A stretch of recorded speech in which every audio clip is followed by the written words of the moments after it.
జై శ్రీరామ్.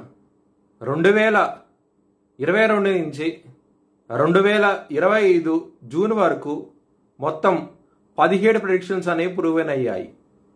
ఆ 17 ప్రెడిక్షన్స్ అనేవి కింద డిస్క్రిప్షన్లో లింక్స్ ఇవ్వడం జరుగుతోంది. 2026లో యోగి ఆదిత్యనాథ్ ఇండియన్ ప్రైమ్ మినిస్టర్గా అయ్యే అవకాశాలు ఎక్కువగా ఉన్నాయి. మకర రాశికి అధిపతి శని మకర రాశిలో ఉత్తరాషాఢ 2, 3, 4 పాదాలు, శ్రవణం 4 పాదాలు, ధనిష్ట 1, 2 పాదాలు ఉంటాయి. ఈ నక్షత్రం వాళ్ళందరికీ నేను చెప్పే వార ఫలితాలు వర్తిస్తాయి. ఈ వారంలో లగ్నాధిపతి అయిన శని 3వ స్థానంలో ఉండి వక్రించి ఉండటం మూలంగా మీకు పేరు ప్రఖ్యాతులు అనేవి అధికంగా ఉంటాయి. ఈ వారంలో చాలా ఆనందంగా ఉంటారు. కుటుంబ స్థానంలో రాహు ఉన్నారు, జాగ్రత్తగా ఉండండి. కుటుంబ సభ్యులతో మోసపోయే అవకాశం ఎక్కువగా ఉన్నది. ధనపరంగా మిమ్మల్ని మోసం చేసే అవకాశం ఎక్కువగా ఉంది, జాగ్రత్తగా ఉండండి. సప్తమ స్థానంలో బుధుడు సూర్యుడు ఉండటం మూలంగా మ్యారేజ్ పరంగా మాత్రం మంచి డెవలప్మెంట్స్ అంటూ ఉంటాయి.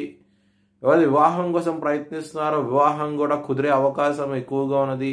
ఒకవేళ మీ జన్మ జాతకంలో కనుక దశలు అంతర్దశలు యోగించకుండా ఉంటే కనుక ఇది వర్తించదు. 6వ స్థానంలో శుక్రుడు మరియు గురువు ఉన్నారు. దాని మూలంగా ఎవరైతే శత్రువులు ఉన్నారో మీ కాలు మొక్కే సమయం ఆసన్నమైనది.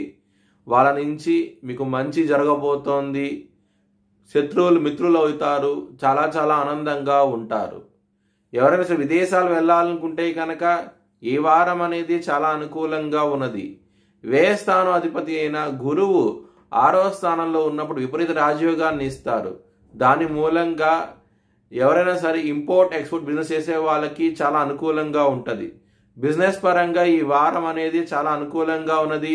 పెట్టుబడి అనేది ఎక్కువ పెట్టండి, మంచి ఫలితాలంటూ ఉంటాయి. మీకు హెల్త్ పరంగా మాత్రం కొంచెం జాగ్రత్తగా ఉండండి.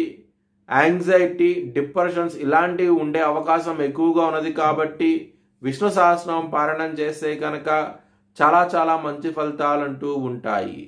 లవర్స్కి మాత్రం ఈ వారం అనేది అంత అనుకూలంగా లేదు. మీకు ఇబ్బంది పడే అవకాశం ఎక్కువగా ఉన్నది. లవ్ ప్రపోజ్ చేయకండి, రిజెక్ట్ చేసే అవకాశాలు ఎక్కువగా ఉన్నాయి. మీ భవిష్యత్ వివరాల కోసమై హెచ్ఎల్ఎన్ జ్యోతిష్యాలయాన్ని సంప్రదించండి.